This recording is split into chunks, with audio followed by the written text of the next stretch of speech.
Minhas irmãs, graça e paz, amém?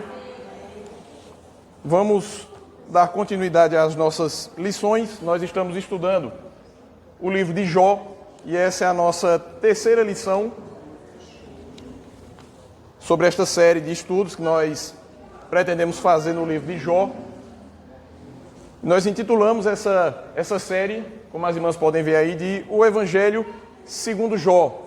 Embora o livro de Jó ele tenha muitas dificuldades de interpretação, e além disso, apesar do livro de Jó ser um livro muitas vezes um livro ácido, um livro amargo, nós até dissemos na lição anterior que por vezes o livro de Jó é um livro indigesto, mas a verdade, irmãos, é que o Evangelho ele transparece ao longo dessa história, quer seja pelo seu enredo, quer seja pelos seus personagens, até mesmo pelos seus diálogos, que muitas vezes são constrangedores para nós cristãos de lermos, de constatar algumas palavras que são ditas ali, algumas expressões que são utilizadas, alguns argumentos que são levantados, mas apesar de tudo nós cremos e assim podemos constatar e poderemos constatar que o Evangelho do nosso Senhor Jesus Cristo está presente, não apenas nas páginas do livro de Jó, mas na história desse homem que enfrentou o sofrimento e que prevaleceu sobre esse sofrimento que ele enfrentou. Nós vimos nas lições anteriores que a primeira grande divisão do livro de Jó é o prólogo. Ô Salatiel, pedi para acender essas luzes aqui, eu acho que apagaram todas. Eu acho que está escuro, não?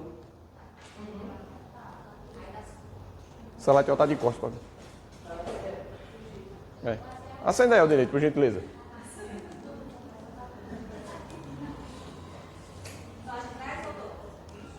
Acenda as outras.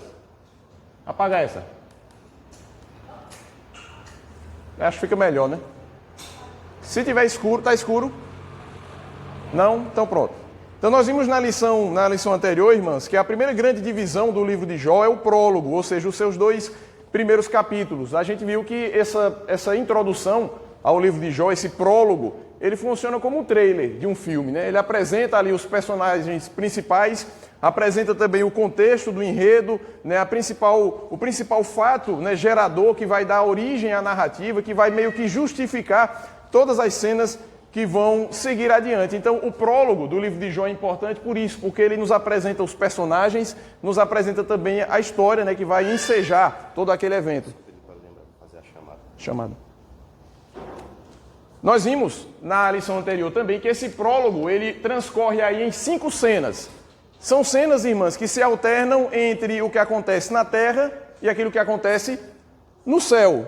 Na lição anterior, nós vimos as duas primeiras cenas. Nós vimos aquilo que acontece aqui na terra, Jó capítulo 1, versículos de 1 a 5, e vimos também aquilo que acontece no céu, Jó capítulo 1, versículos 6 a 12. Duas lições, irmãs, importantes dessa lição anterior, a gente precisa reter, porque isso vai ser importante para a gente entender o livro de Jó como um todo. As duas lições importantes dessa lição passada em primeiro lugar, Jó, ele era um homem genuinamente bom. Veja, por que é importante a gente manter isso em mente? Porque mais na frente, Jó, ele vai ser acusado pelos seus 3 amigos de não ser um homem bom. Os 3 amigos de Jó vão dizer, Jó, não é possível, alguma coisa errada você fez. Não é possível que alguém passe pelo que você está passando sem que tenha feito alguma coisa para merecer. É melhor você confessar isso e aí Deus pode ser que Deus restaure sua vida de novo. Então veja, Jó ele vai ser acusado ao longo de todo o livro de ser culpado de alguma coisa, de estar escondendo alguma coisa de Deus, de estar escondendo algum pecado gravíssimo que justificaria tudo aquilo que aconteceu na sua vida. Mas não, irmãs, Jó ele era um homem genuinamente bom, genuinamente justo. Ele não era perfeito, no sentido de que não era pecador, no sentido de que não era herdeiro do pecado original ou de que cometesse falhas, não. Ele era um homem pecador sim, mas isso não muda o fato de que ele era um homem bom. O próprio Deus vai dizer acerca de Jó que ele era um homem íntegro, reto, temente a Deus e que se desviava do mal. Então veja, Jó ele era um homem, sim, pecador, mas ele era um homem genuinamente bom, ele era um homem santo, e isso precisa ficar fixo nas nossas mentes. A segunda lição importante, irmãs, da lição anterior, que a gente precisa guardar, é o fato de que as provações pelas quais Jó passaria fazia parte de um plano As provações que Jó enfrentaria e que nós vamos começar a ver a partir da lição de hoje, aconteceram não por conta do acaso, não por conta de eventos aleatórios, ou por causa do azar, ou por causa do mal olhado, ou por causa de algum trabalho que fizeram contra ele, alguma praga, alguma mandinga. Veja, não. Havia um plano por trás de tudo aquilo que aconteceria com a vida de Jó. O grande problema é que esse plano, ele só era conhecido aonde? No céu. Nós, irmãos, somos criaturas de onde? Daqui da terra. Mas muita coisa está acontecendo aonde? No céu. E o que é que nós sabemos das coisas que acontecem no céu? Muito pouco ou quase nada. No caso de Jó, ele não sabia de absolutamente nada. Jó não fazia ideia que num dia em que os filhos de Deus se reuniam na sua presença, Satanás estava no meio deles. Veja, Jó não sabia nada disso. Jó não sabia que Deus olhou para a terra e disse: olha, diabo, vem cá, viste o meu servo Jó, homem íntegro e reto, temente a Deus, que se desvia do mal? Apesar do que tu, diabo, fizeste no mundo, espalhando a semente do pecado, espalhando a semente da discórdia, da desonra, da ira, da maldade, apesar de tudo isso, tem um homem ali, na terra de Uz, homem íntegro e reto, temente a mim, que se desvia do mal. Você viu, por acaso, aquele homem chamado Jó? Veja, Jó não sabia de nada disso. Jó vivia a sua vida normal aqui na terra, e enquanto isso, coisas estavam acontecendo ali no céu. Na lição de hoje, nós vamos estudar as duas cenas seguintes. Lembrem-se, são 5 cenas que se alternam entre o céu, a terra e o céu. E na lição de hoje, nós veremos as duas cenas seguintes que se passam também aqui na terra e que se passam também nos céus. Na lição de hoje, irmãos, nós vamos ver como a vida daquele homem foi devastada por uma série de eventos que se sucederam ali, e nós vamos ver também qual foi a reação daquele homem diante de toda aquela tragédia que se abateu sobre sua vida. Então, em primeiro lugar, nós vamos ver aquilo que aconteceu na terra, a cena que se passa aqui na terra. Essa pintura que as irmãs podem ver aí é uma xilogravura feita por um francês chamado Gustave Doré. E ele retratou várias cenas das escrituras sagradas com essa técnica que é chamada xilogravura. Ela é preto e branco mesmo.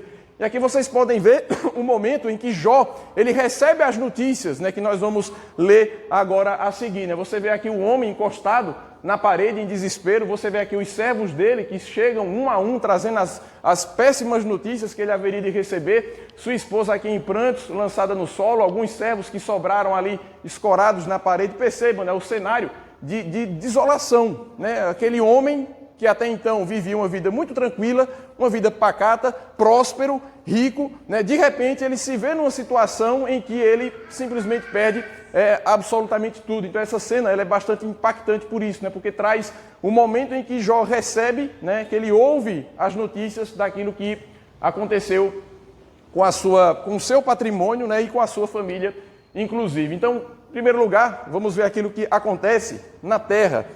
Versículo 13, Jó capítulo 1, versículo 13, diz assim: sucedeu um dia em que os seus filhos e suas filhas comiam e bebiam vinho na casa do irmão primogênito. Percebam aqui, irmãs, que o texto nos passa a impressão de que aquilo ali era um dia normal, um dia como qualquer outro na vida de Jó. Veja, no capítulo 1, versículo 4, o narrador diz que seus filhos iam às casas uns dos outros e faziam banquetes, cada um por sua vez, e mandavam convidar as suas 3 irmãs a comerem e a beberem com eles. Os estudiosos acreditam, irmãos, que esses banquetes se davam no dia do aniversário. Então, ele tinha 7 filhos, homens, casados, que tinham suas famílias, e tinha 3 filhas mulheres, que moravam com ele. Talvez as mais jovens, provavelmente virgens, e moravam ainda na casa do seu pai. Quando cada irmão fazia um aniversário, ele chamava os outros irmãos para a sua casa, e as 3 irmãs iam junto. Então, veja, era algo comum naquela família esse tipo de celebração, E numa casa que tem 10 filhos, você tem aniversário quase todo mês, A minha casa está quase assim. Eu estava fazendo as contas em casa, o aniversário lá em casa começa em maio, e termina só em outubro, que é agora, Então, e ano que vem vai ter um em fevereiro também. Então, começa em fevereiro. Então, veja, é aniversário quase todo mês, Então, veja, a família de Jó, vivia essa rotina, entre aspas, de celebração. Então, versículo 13 diz que no dia em que os seus filhos e filhas bebiam, aonde? Na casa de qual dos irmãos? Do primogênito. Então veja, era um ciclo de aniversários que estava começando novamente. Então veja, era o aniversário do filho mais velho de Jó, Todos os seus filhos, né, os 7 homens e as 3 mulheres estavam lá celebrando, o que nos passa, irmãs, a impressão de que aquilo ali era um dia comum na vida de Jó, mais um dia daquela vida tranquila que ele levava. Porém, veja, volte um pouco para o versículo 12 e veja como é que o versículo 12 encerra. Veja, leiam aí a última frase do versículo 12. E Satanás saiu da presença do Senhor. Veja o que aconteceu imediatamente antes disso. Foi aquela conversa no céu. Deus disse, olha, Satanás, tu viste o meu servo Jó, homem íntegro e reto, temente a Deus, que se desvia do mal. O que foi que Jó disse? O que foi que o diabo disse? Mas também, tu cercasse aquele homem com a tua proteção, tu fizesse os rebanhos dele prosperar, tu desse a ele uma família feliz, tu desse a ele uma esposa amorosa. Como assim Jó não temeria o teu nome? Como assim Jó não seria íntegro e reto? Como Jó não se desviaria do mal? Você deu todas as coisas a ele. Agora faz o seguinte, toca naquilo que ele tem e vê se ele não blasfema contra ti na tua cara. Veja, irmãs, Satanás apresentou ali a Deus a sua tese. E a tese de Satanás era a seguinte, de que o ser humano ele é incapaz de temer a Deus e servi-lo por aquilo que ele é. Mas que o homem só é capaz de temer a Deus e servi-lo por aquilo que Deus dá. A tese de Jó era muito simples. Olha, Deus, se você parar de dar as coisas aos homens, os homens vão parar de te temer, os homens vão parar de te amar, os homens vão parar de te servir. Percebam que a tese de Jó, na verdade, a tese do diabo, não era uma tese contra Jó, era uma tese contra a humanidade inteira. O diabo acusou Deus de comprar o amor dos homens com as bênçãos. E ao mesmo tempo em que o diabo diz isso sobre os homens, o diabo ele afronta o próprio Deus. É como se o diabo dissesse, olha Deus, você não é digno de ser amado por aquilo que você é. Na melhor das hipóteses, você vai ser amado por aquilo que você dá.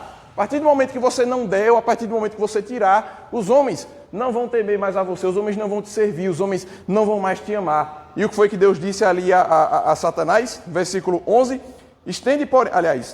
no versículo 12, disse o Senhor a Satanás, eis que tudo quanto ele tem está em teu poder, somente contra ele não estendas a tua mão. Deus, entre aspas, ele aceita o desafio, ele diz, olha diabo, tudo bem, vai lá, prove a sua tese, prove que você tem razão, prove que os homens são incapazes de me amar e me servir, mesmo que eu tire as bênçãos que por acaso eu tenha dado. E o que é que acontece depois? Final do verso 12, Satanás saiu da presença do Senhor. O verbo sair aqui no hebraico, ele em algumas passagens, ele tem o sentido de fugir, de correr. Satanás tinha pressa, né? O diabo não queria perder tempo. Acho que o diabo estava babando, salivando para fazer aquilo que ele queria na vida de Jó. Talvez o diabo já estava de olho em Jó há muito tempo, mas Deus não permitiu que Satanás fizesse nada na vida de Jó até aqui, até esse momento. Então Deus diz, olha, vai, estende a tua mão contra tudo o que ele tem, não toque nele, mas em relação ao patrimônio dele, aquilo que ele tem, pode ir lá. E o texto diz que Satanás saiu, né, da presença do Senhor, o diabo sai com pressa, o diabo sai doido, né, para fazer o mal na vida daquele homem. A gente não pode esquecer, irmãs, que o diabo, como o nosso Senhor Jesus Cristo ensinou, ele veio para matar, para roubar e para destruir. Ele é como um leão que ruge, né? Ele está à procura, ele está desesperado, ele anda, né? Como ele mesmo diz, ele anda e passeia pela terra procurando uma ocasião, procurando alguém a quem ele possa fazer mal. Então ele sai em disparada, ele sai dos céus, de onde estava reunido ali como um intruso com os anjos e desce até a terra em direção à casa, em direção à terra de Uz, em direção à casa de Jó. E aquilo que parecia ser um dia normal na vida de Jó se tornaria, irmãs, como nós veremos, uma sucessão de tragédias. Uma sucessão de tragédias. Tragédias que se sucedem, irmãs, e na verdade essas tragédias, elas se sobrepõem, como nós veremos, de uma forma absurdamente cruel, né? O dia começou como um dia qualquer, aniversário do filho mais velho de Jó. Os irmãos foram logo cedo para a casa dele para acender a churrasqueira, né? Deixar o carvão no ponto, espalhando as carnes ali na mesa, né, trazendo vinho, trazendo aquilo que se consumia na época. Enquanto isso, né, os rebanhos de Jó estavam no campo, os bois estavam lavrando a terra, né, as jumentas estavam ali junto deles, pastando, outro grupo de servos estava com as ovelhas em outro lugar. Enquanto isso, os camelos estavam sendo preparados para transportar mais uma carrada das mercadorias de Jó para o Oriente, para o Ocidente, para levar em vários lugares do mundo. Jó era um comerciante, então era um dia aparentemente normal, até que Jó começa a receber servos que trazem consigo notícias, verso 14 em diante. a partir do 13, aliás. Sucedeu um dia em que os filhos e filhas comiam e bebiam vinho na casa do irmão primogênito, que veio um mensageiro a Jó e lhe disse: os bois lavravam, as jumentas passiam junto deles. De repente, deram sobre eles os sabeus e os levaram e mataram aos servos a fio de espada. Só eu escapei para trazer-te a nova. Falava este ainda, é interessante isso, né? O verso 16. Veja, enquanto o primeiro servo estava contando a história, chega um outro, né? Chega um outro. Então Jó mal havia recebido a notícia de que os seus bois, e as jumentas foram levados e de que os servos que estavam lá tomando conta deles foram mortos. Veja, Jó nem recebeu essa notícia. Chega um, no verso 16, e diz: falava este ainda, quando veio outro, e disse: fogo de Deus caiu do céu. Essa expressão, fogo de Deus, provavelmente os estudiosos acreditam, né, que é uma tempestade de raios. Né? Os raios, quando caem sobre a vegetação seca, produzem fogo. E na antiguidade aquilo era visto como um fogo que vinha da parte de Deus. Então veja, não foi necessariamente Deus que despediu fogo, mas era a forma como o empregado de Jó, que testemunhou aquilo, ele viu. Né? A impressão que a gente tem é de que o sol sai daqui e vai para lá, né? Mas a gente sabe, na verdade, que não é o sol que sai daqui e vai para lá, é a terra que gira. Mas a nossa perspectiva, né, é que o sol que se move. Veja, na antiguidade era parecido. Né? O empregado de Jó viu uma luz saindo do céu até a terra e aquilo produziu fogo. Então, na mente dele, aquilo ali era um fogo de Deus. Verso 16. Falava este ainda, quando veio outro e disse: fogo de Deus caiu do céu e queimou as ovelhas e os servos e os consumiu. Só eu escapei para trazer-te a nova. Verso 17. Falava este ainda, quando veio outro e disse: dividiram-se os caldeus em 3 bandos e deram sobre os camelos e os levaram e mataram os servos a fio de espada. Só eu escapei para trazer-te a nova. Percebam, irmãos, né? Jó, ele é chamado em casa, alguém toca a sua campainha e Jó achava que podia ser qualquer coisa nesse mundo. Né? Jó achava que podia ser um pedinte, e a gente vai ver nos próximos capítulos que Jó ajudava a pobreza da sua região. Podia ser mais um pedinte, um mendigo atrás de comida, né? Podia ser algum empregado pedindo alguma instrução, para onde é que os camelos vão, onde é que a gente amarra os bois, a gente vai plantar quantos hectares esse ano, né? Sei lá, podia ser alguém com a conta de luz, com a conta de água, qualquer coisa. Veja, Jó, quando levantou naquela manhã, ele não imaginava que nada disso aqui pudesse acontecer. Né? Mais uma vez, nós somos criaturas aqui da terra. A gente vai dormir logo mais à noite e vai acordar amanhã, na segunda-feira, e a gente não faz ideia do que a segunda-feira nos espera. Já pararam para pensar nisso? Você não faz ideia do que a segunda-feira espera, do que essa semana pode trazer, a gente não sabe. Pode ser uma semana como qualquer outra na nossa vida, como tantas que nós tivemos, como talvez essa que se passou foi, mas algo extraordinário pode acontecer. E a gente precisa, irmãos, estar preparados para tudo. Era um dia normal na vida de Jó.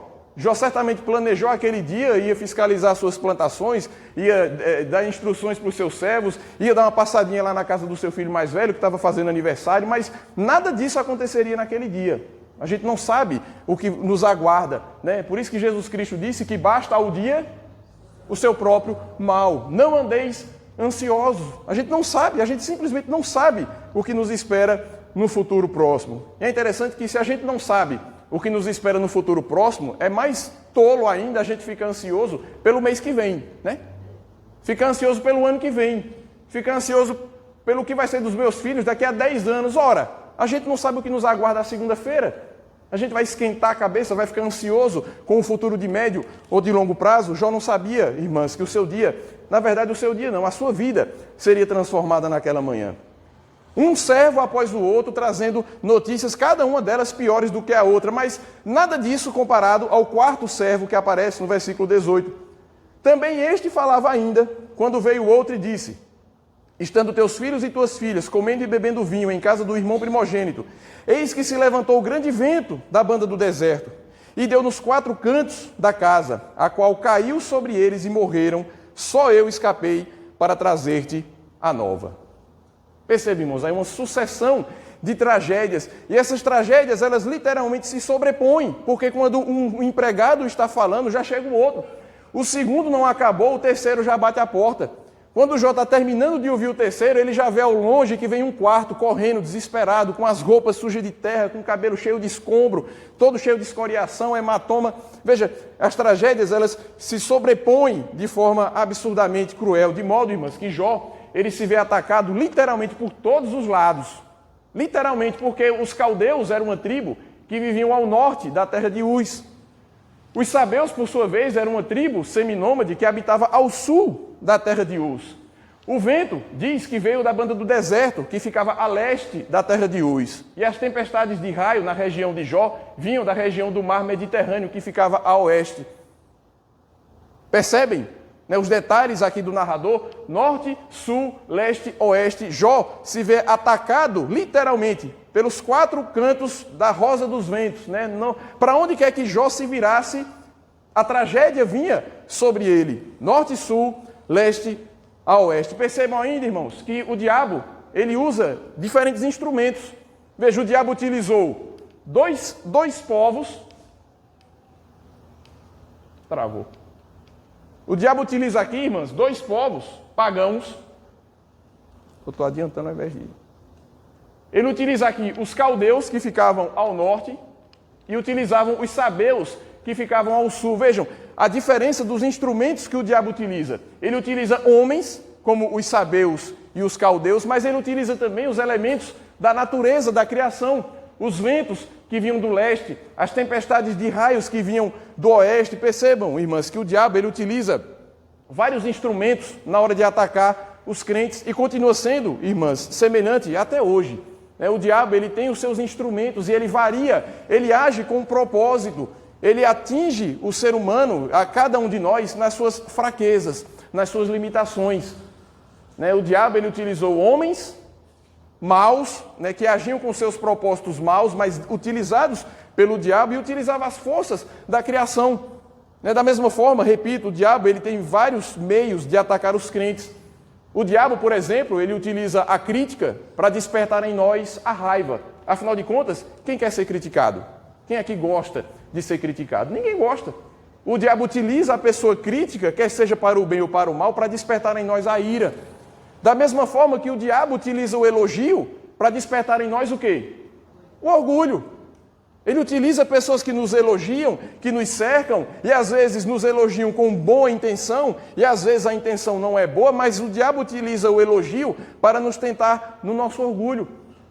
Deus utiliza um filho traquino na nossa casa para tentar a nossa paciência. Ele utiliza, um patrão ruim para tentar a nossa paciência também. Ele utiliza um marido mau para nos tentar ao adultério. Ele usa uma esposa que muitas vezes não está num bom momento para tentar o homem a adulterar. Veja, o diabo utiliza diferentes instrumentos com o seu objetivo de fazer o homem cair. Da mesma forma como ele fez com Jesus Cristo. Se Jó foi atacado pelos quatro lados, literalmente, Jesus Cristo muito mais. Veja, o diabo se voltou contra Jesus quando ele ainda mal tinha nascido. Jesus tinha ali por volta de 2 anos, quando o diabo sugere a Herodes fazer o que em Belém? Matar todas as crianças. Jesus nem tinha 2 anos de nascido. O diabo já estava se voltando contra ele.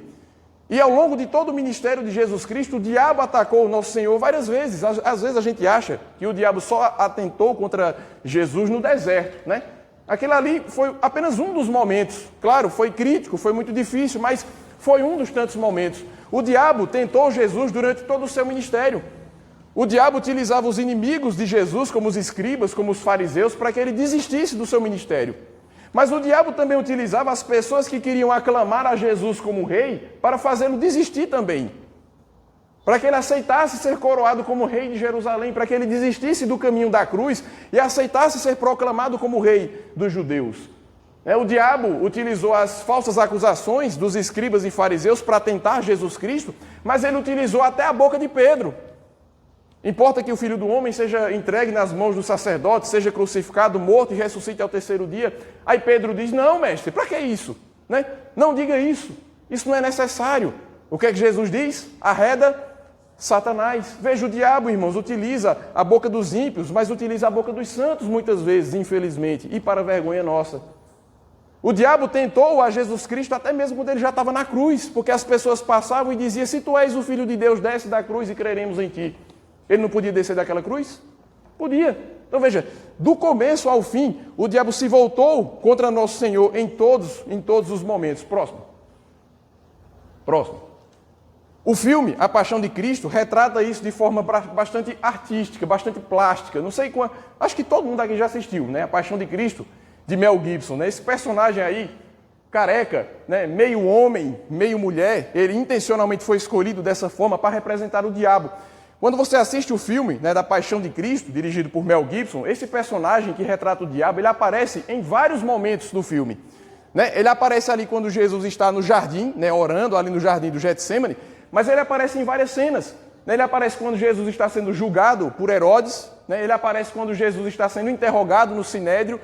E é interessante que quando Jesus está já no Calvário, né, caminhando, ele aparece aqui segurando um neném no colo. Né? E muitas pessoas viram essa cena no filme e não entenderam muito bem a razão. Né? A ideia por trás dessa cena é a seguinte, é de que até o diabo ele é capaz de cuidar dos seus. Por isso que o diabo está segurando um demôniozinho ali no colo. É como se o diabo dissesse, olha, né?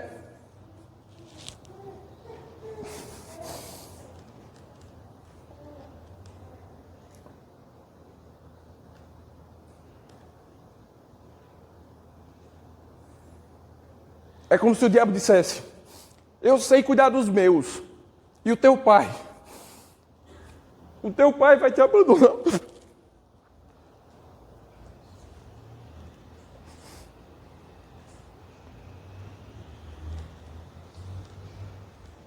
Então, irmãs, mais do que Jó,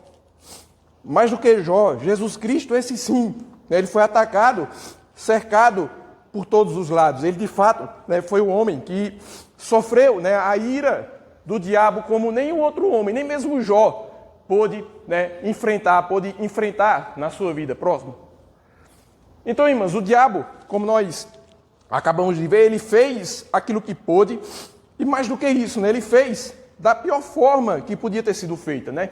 Veja, não é que Jó passou por toda essa tragédia ao longo de uma semana. Né? Não, todas aquelas coisas aconteceram num único e mesmo dia.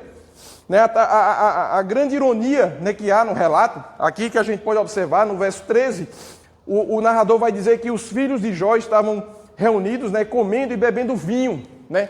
O vinho, na antiguidade, era a bebida que significava alegria. Né? As pessoas tomavam vinho nas ocasiões de festa. Quando Jesus estava em Caná da Galileia, o que foi que ele multiplicou ali? Foi água. O que ele multiplicou ali foi pão, foi carne? Não, o que ele multiplicou ali foi vinho. Então, a ideia dos filhos de Jó, começando o dia, né, tomando vinho, celebrando o aniversário, e terminando aquele mesmo dia como corpos debaixo dos escombros de uma casa, né, mostram que, de fato, o diabo fez aquilo que ele pôde e da pior forma possível. Próximo. E como Jó reagiria diante de tudo aquilo? Porque, irmãs, lembrem que isso aqui era um teste. Satanás, ele tinha uma tese. Essa tese precisava ser colocada à prova, e ele fez isso. Satanás estabeleceu o teste. Eu vou provar a Deus que a minha tese está correta. Tira os bois desse homem, tira as jumentas desse homem, tira as ovelhas desse homem, tira os camelos desse homem, tira os empregados desse homem e, por fim, tira os filhos desse homem. E vamos ver, né, como esse homem vai reagir diante de tudo isso. Certamente o diabo estava assistindo tudo aquilo de camarote. Né? Imagina aí uma arquibancada, Satanás está lá empoleirado com todos os seus demônios, todo mundo assim, ó, olhando para a terra, na ponta dos pés, né? Ou na ponta dos cascos, né? Olhando, esperando para ver o que é que Jó iria fazer. Lembre-se, mais uma vez, isso aqui era um teste. Jó, aquele homem, né? Acerca do qual Deus disse que não havia ninguém igual, homem íntegro e reto, temente a Deus, que se desviava do mal. Como esse homem iria reagir, né, depois que tudo aquilo sucedesse na sua vida? Será que Jó permaneceria firme ou será que Jó, de fato, blasfemaria na face de Deus como o diabo havia argumentado? Próximo. A reação de Jó, a gente pode dividir aqui em 3 partes. Primeiro, o seu luto, versículo 20. Então, Jó se levantou, rasgou o seu manto, rapou a cabeça, lançou-se em terra e adorou. Veja, a primeira coisa que eu destaco da reação de Jó é o seu luto. Sim, mas porque o choro faz parte. Jó, ele não é criticado aqui por haver tomado essa atitude. Veja, o texto diz que ele se levantou, rasgou o seu manto, e raspou a cabeça. Na antiguidade, isso aqui era um sinal de luto. As pessoas utilizavam suas roupas normais e por cima uma espécie de capa, né, túnica, um manto. E aquilo ali era costurado de uma forma que na frente havia uma parte mais sensível, que podia ser facilmente rasgada. Por quê? Porque uma das demonstrações de luto na antiguidade ou de tristeza era o rasgar a veste. Então veja, Jó ele rasga aquela roupa de cima, aquela roupa superficial, né, que simbolizava a alegria, que simbolizava a prosperidade. Ele rasga aquela roupa e mais, né, o texto diz que ele rasga o seu manto, ele raspa a cabeça, né? Na antiguidade isso aqui também era um sinal de luto, você raspar a cabeça, né? Você arrancar os seus cabelos, raspar, uma cabeça raspada era sinal de que uma tragédia havia acontecido. Então a primeira reação de Jó é a reação do luto. E o choro, irmãs, ele faz parte, né? Infelizmente a gente vive hoje em dia numa comunidade, numa cultura muito terapêutica, né? A gente foi ensinado a não aceitar o desconforto, né? Você acha que sua cabeça vai começar a doer. Aí o que você faz? Toma um dipirona. Não é assim? Você acha que sua cabeça vai doer. Aí você toma um dipirona. Né? Deu um friozinho de leve, você já vai pegar um casaco.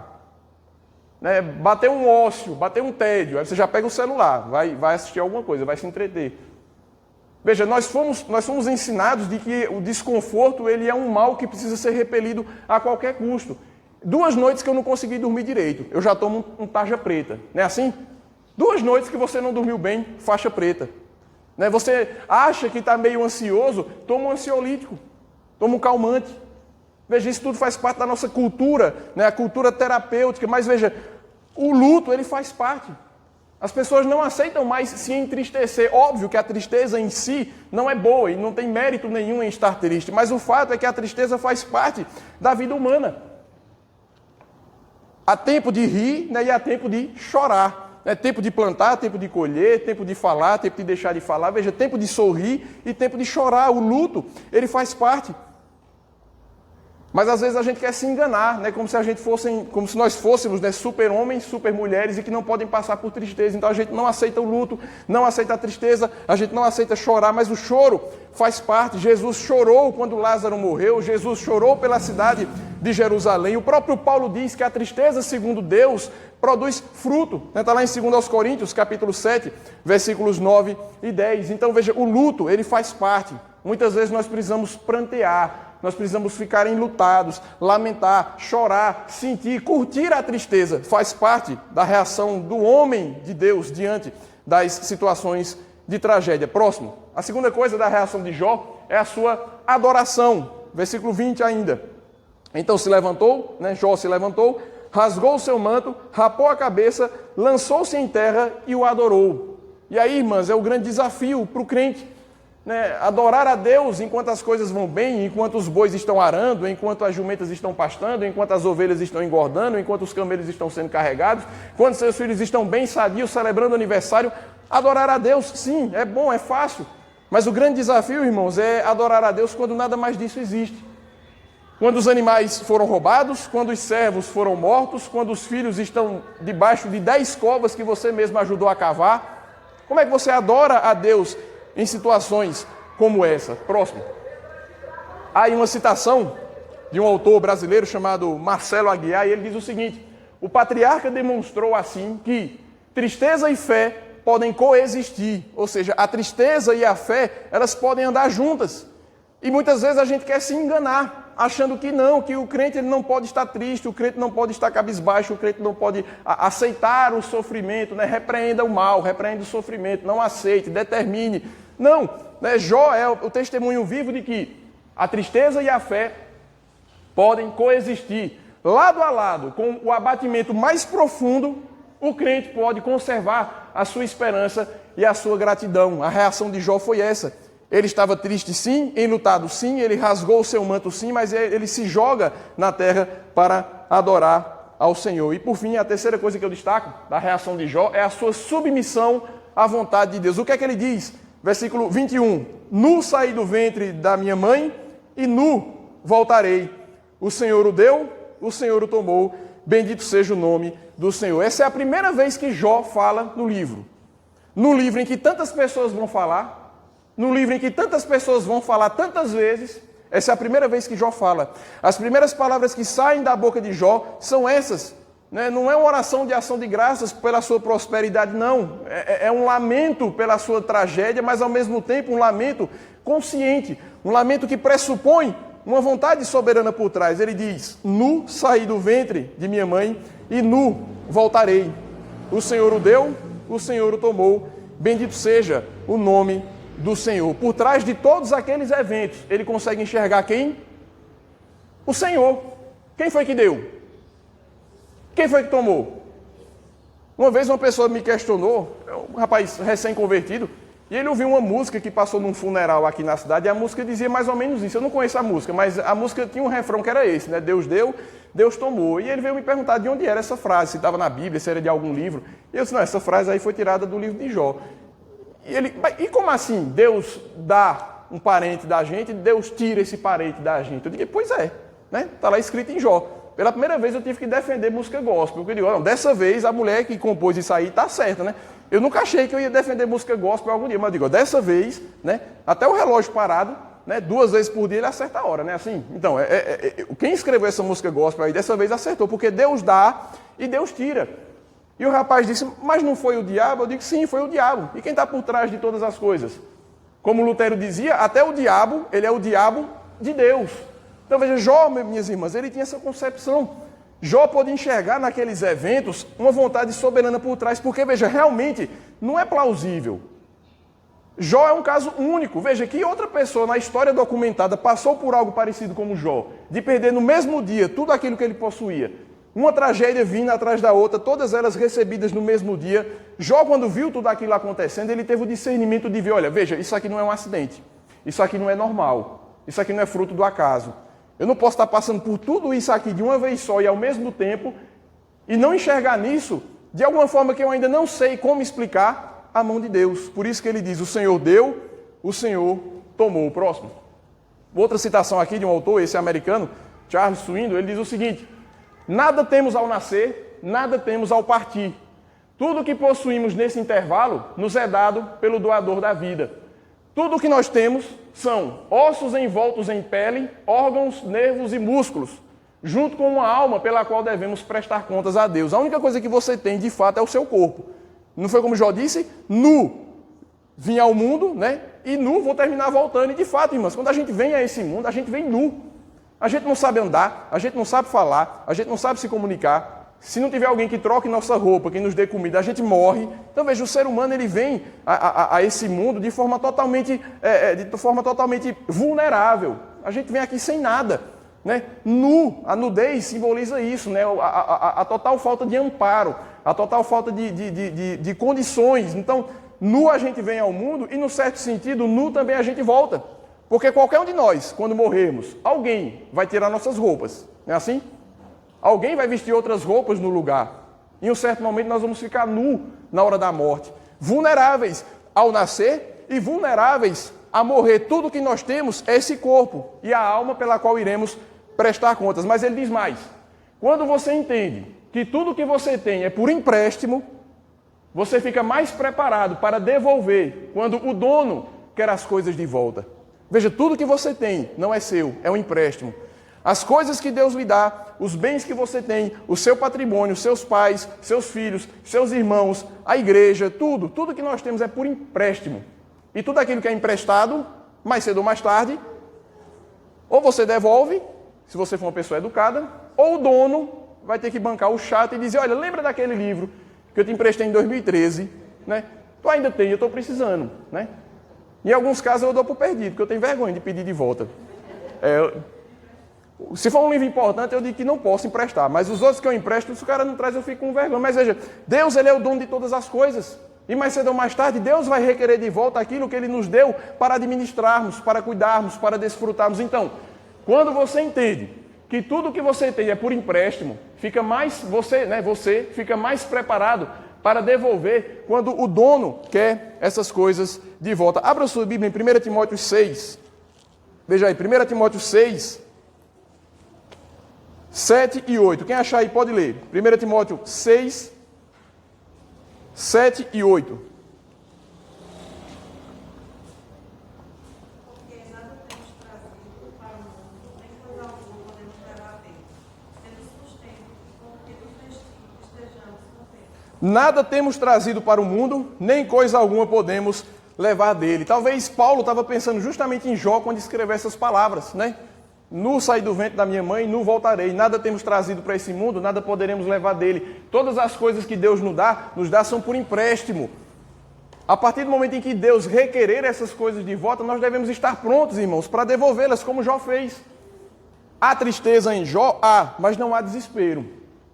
Não há revolta, certo? Não há uma indignação, não há uma rebelião de Jó. Como assim, Deus? Você tomou minhas ovelhas, você tomou meus camelos, você tomou meus bois, você tomou minhas jumentas e, por fim, tomou meus servos e até os meus filhos. Não, né? Jó reconhece que, na verdade, ele não possuía absolutamente nada, né? Tudo que ele tinha era por empréstimo, e se Deus deu, e se Deus tomou, bendito seja o nome desse Deus. Próximo.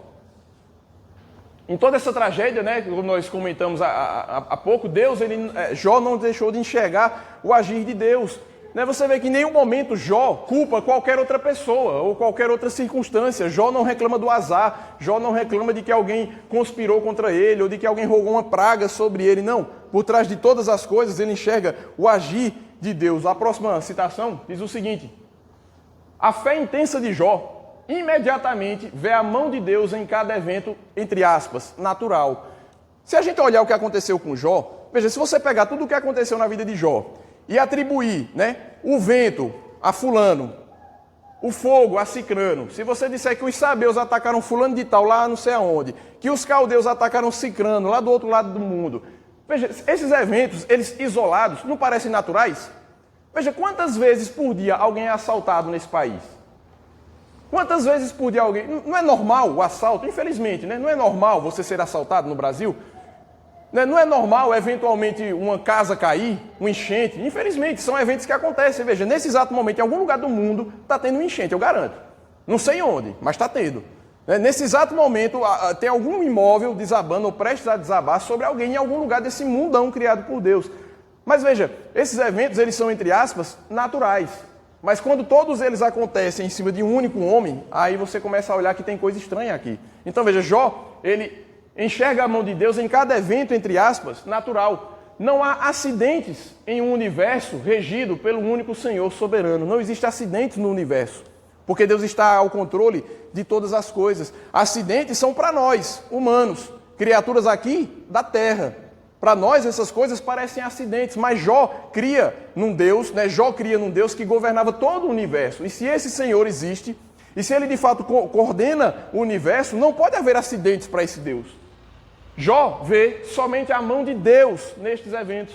Nunca lhe ocorre, por exemplo, amaldiçoar os salteadores. Ah, malditos sabeus, né? Tanta gente para atacar, vieram atacar logo a mim.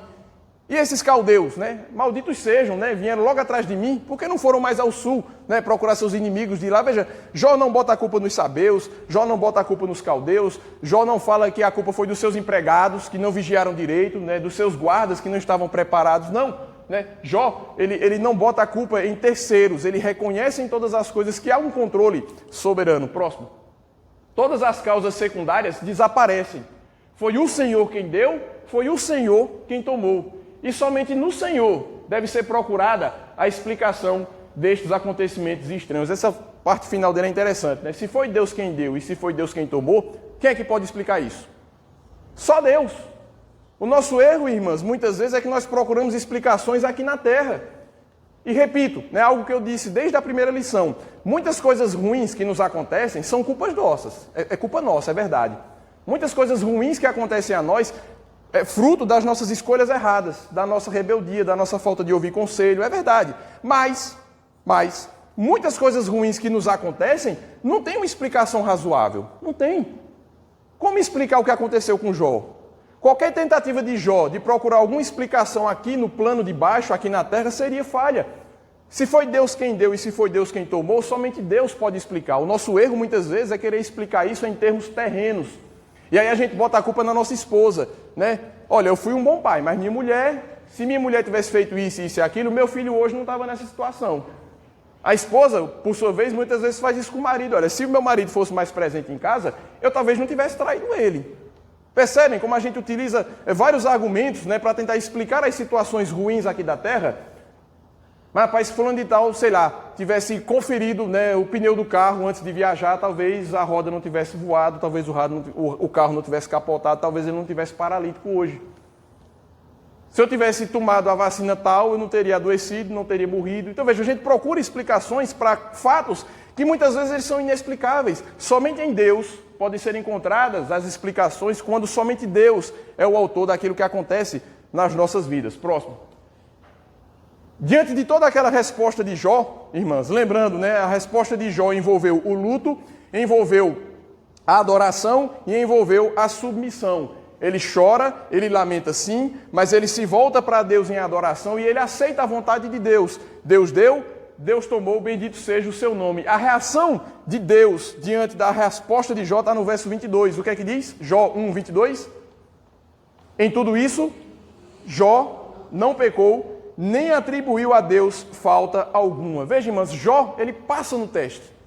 Ele passa no teste. Qual era o teste? Se o diabo tirasse tudo aquilo que Jó possuía, ele iria blasfemar contra Deus na sua face. O que é que Jó faz? Jó faz o contrário. Jó, ele não só não blasfema, mas ele bendiz.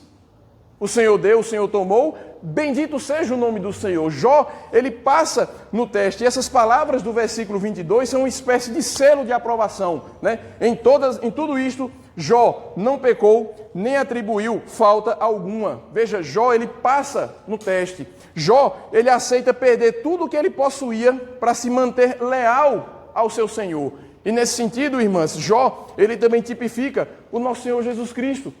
Porque Jesus Cristo também aceitou passar por tudo aquilo que ele passou e permanecer fiel até o fim. Percebe a conexão entre Jó e Jesus Cristo? Jó, na sua atitude, mesmo sem nem imaginar, já estava tipificando aquilo que Jesus Cristo faria de forma perfeita. Porque Jó, ele apenas recebe o sofrimento de Deus e aceita, né? O Senhor deu, o Senhor tomou, bendito seja o nome do Senhor, bola para frente, vamos ver o que é que Deus tem mais para mim aí. Isso é uma coisa, né? Outra coisa totalmente diferente foi o que Jesus Cristo fez. Veja, Jesus Cristo, ele não apenas aceitou o sofrimento, mas ele buscou o sofrimento. Ele veio lá de cima para esse mundo e ativamente abraçou a nossa humanidade, ele abraçou as nossas limitações, ele abraçou as nossas dores, os nossos sofrimentos. Veja, não é que algo aconteceu com Jesus Cristo, não, ele veio a esse mundo para isso.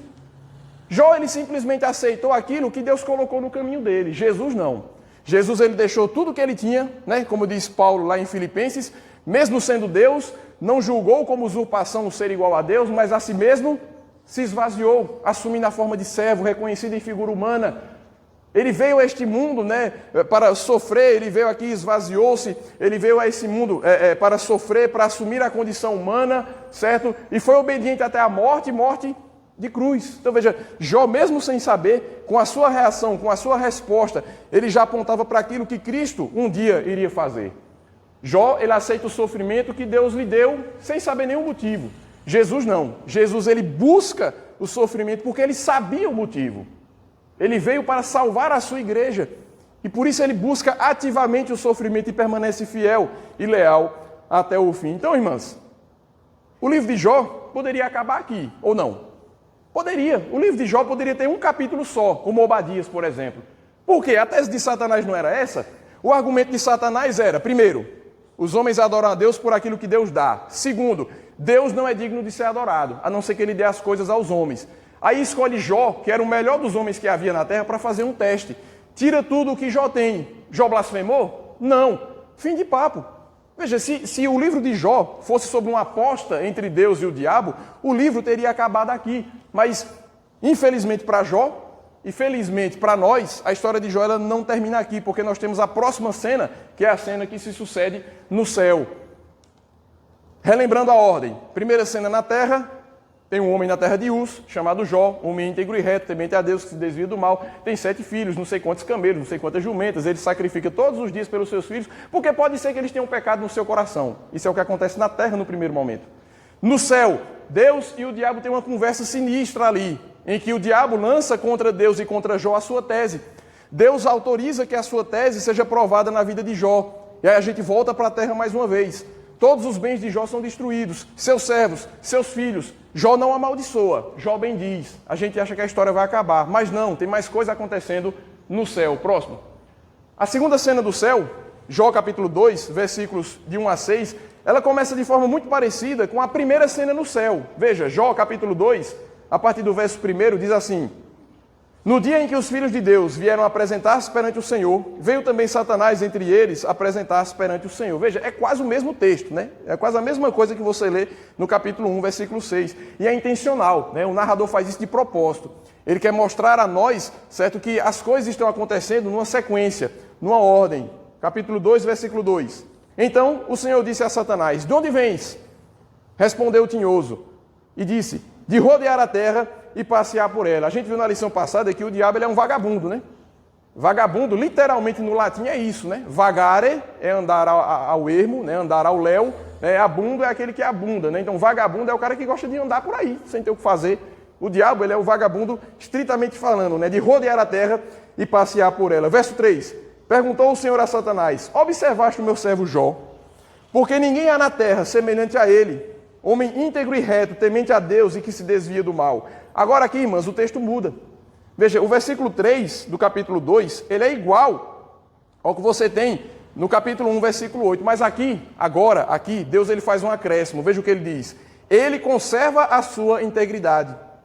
Ele conserva a sua integridade, embora me incitasses contra ele para o consumir sem causa. Deus ele aqui dá o seu carimbo sobre Jó. Olha, diabo, tu fizeste tudo isso na vida daquele homem, sem motivo nenhum. E ele conserva a sua integridade. Aqui, irmãs, a lição de perseverança. Né? Jó não sabia absolutamente nada do que se passava no céu, mas ele perseverou. Sabe por quê, irmãs? Porque perseverança não é sobre entender. Perseverança é sobre confiar. Jó não fazia ideia dessa reunião que estava acontecendo aqui no céu.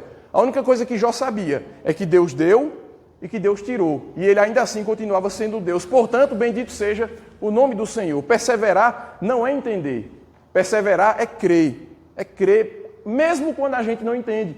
Quando as coisas que acontecem na nossa vida não fazem sentido. Quando eu não entendo porque o meu marido fez isso comigo, porque meus filhos são assim, porque eu fui demitido do meu emprego, porque eu contraí essa doença, eu não sei o porquê. Mas eu sei que tem um Deus por trás de todas as coisas e eu vou permanecer firme. Os cristãos, eles chegam até a presença de Deus por meio da perseverança. É na perseverança que salvareis a vossa alma. Foi Jesus Cristo que ensinou. Não é entender, é crer. Ele conserva a sua integridade, embora me incitasses contra ele para o consumir sem causa. E aí, irmãs, o diabo ele não se dá por vencido. Próximo.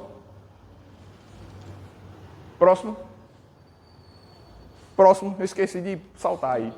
Isso, Satanás ele não se dá por vencido. Veja, o diabo não desistiu. Jó passou no teste. O livro podia acabar aqui, mas o diabo não está satisfeito. Veja o que ele diz. Então, Satanás respondeu ao Senhor: pele por pele, e tudo quanto o homem tem, dará pela sua vida. Os estudiosos acreditam que isso aqui é uma espécie de provérbio, né? É algum dito, algum adágio popular comum na antiguidade. E a gente não sabe o exato significado disso, né? Pele por pele, o que é que significa isso?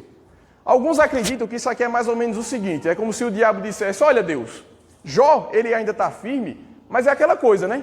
Pele por pele. Jó, ele estava disposto a dar a pele dos seus bois, ele estava disposto a dar a pele das suas jumentas, a dar a pele dos seus camelos, a pele das suas ovelhas. Jó podia dar até mesmo a pele dos seus servos e até mesmo a pele dos seus próprios filhos. Mas a sua própria pele, Jó não vai entregar. Por isso que ele faz a contraproposta aqui no versículo 5. Estende, porém, a tua mão e toca-lhe nos ossos e na carne, e verás se ele não blasfema contra ti na tua face. Esse é o novo argumento de Jó, irmãos, do diabo. Próximo. O primeiro argumento do diabo era de que os homens amavam mais as coisas do que a Deus. E ficou provado com a vida de Jó que não. Que o homem ele é capaz de amar mais a Deus do que as coisas que Deus lhe dá. Mas Satanás apresenta a segunda tese. Agora o diabo afirma que os homens amam mais a si mesmos do que ao próprio Deus. Olha Deus, Satanás, Jó, ele pode até dar os seus bens e os seus filhos, mas ele não vai admitir sofrer na sua própria carne. Toca-lhe nos ossos, toca-lhe na carne, toca-lhe na pele, e verás se ele não blasfema contra ti na tua face. Nós chegamos ao versículo 6, que é o último versículo da nossa manhã, que diz: disse o Senhor a Satanás: eis que ele está em teu poder, mas poupa-lhe a vida. Esse, para mim, irmãs, é um dos versículos mais assustadores das Escrituras Sagradas. um dos versículos mais terríveis. Presta atenção no que está escrito aqui. Disse o Senhor a Satanás: eis que ele, Jó, está em teu poder. Veja, Deus, entregando aqui numa bandeja, com salada ao redor e uma maçã na boca, Jó. Entregando Jó a quem? Ao próprio diabo. Eis que ele está em teu poder. Compare aí esse versículo com o capítulo 1, versículo 12. Veja, Jó 1, 12 diz assim: eis que tudo quanto ele tem está em teu poder. Veja, tudo quanto ele tem está em teu poder. Agora, o que é que está no poder de Satanás? O próprio Jó. Não é mais o que Jó tem, porque o que é que Jó tinha agora? Nada. A única coisa que restou a Jó foi o seu couro, a sua carne, os seus ossos, os seus órgãos, os seus músculos. Então, a única coisa que Jó tinha, na verdade, era ele mesmo. Se no capítulo 1, versículo 12, Deus disse: olha, tudo quanto ele tem, Satanás, está em teu poder. Agora, de maneira terrível, ele diz que ele mesmo, Jó, estava no poder do diabo, no poder de Satanás. Próximo. O que nos coloca, irmãs, numa situação constrangedora. Constrangedora porque todo mundo aqui acredita num Deus bom, certo? Todo mundo aqui acredita num Deus bom e num Deus que é todo-poderoso. E por que um Deus bom e ao mesmo tempo todo-poderoso faria um negócio desses? A grande questão é essa. Como nós podemos conciliar a ideia de um Deus que promete cuidar dos seus com um Deus que entrega o melhor dos seus servos nas mãos do próprio diabo? Como é que a gente faz para conciliar isso? Vocês, cristãos, vocês que creem aí num Deus bom, todo-poderoso, me responda, e agora? Vocês não creem que Deus, ele acampa os seus anjos ao redor daqueles que o temem e os livra? Está escrito em algum lugar. Está escrito também em algum lugar que aqueles que pertencem a Deus, o maligno não toca. Não está escrito? No livro de vocês aí, não está escrito isso? E Jó? Como é que você explica a situação de Jó? Homem íntegro e reto, temente a Deus, se desviava do mal, homem santo, oferecia sacrifícios pelos pecados que os seus filhos talvez tivessem cometido, e Deus pega esse homem, que ele mesmo disse que era o melhor de todos os que haviam na terra, e entrega nas mãos do diabo. Como é que você concilia essas duas coisas? Para responder, irmãos, isso aí, nós precisamos entender antes de mais nada que nenhuma provação ocorre aos crentes fora do controle de Deus. O fato de Jó estar sendo, entre aspas, oferecido ao diabo, não significava que Jó estava sendo abandonado, não. Não é que Deus estava dando as costas para Jó e entregando Jó para o diabo como alguém que rejeita alguma coisa, como alguém que descarta uma pessoa, descarta um lixo, como alguém que joga restos de comida no balde da lavagem. Não é isso.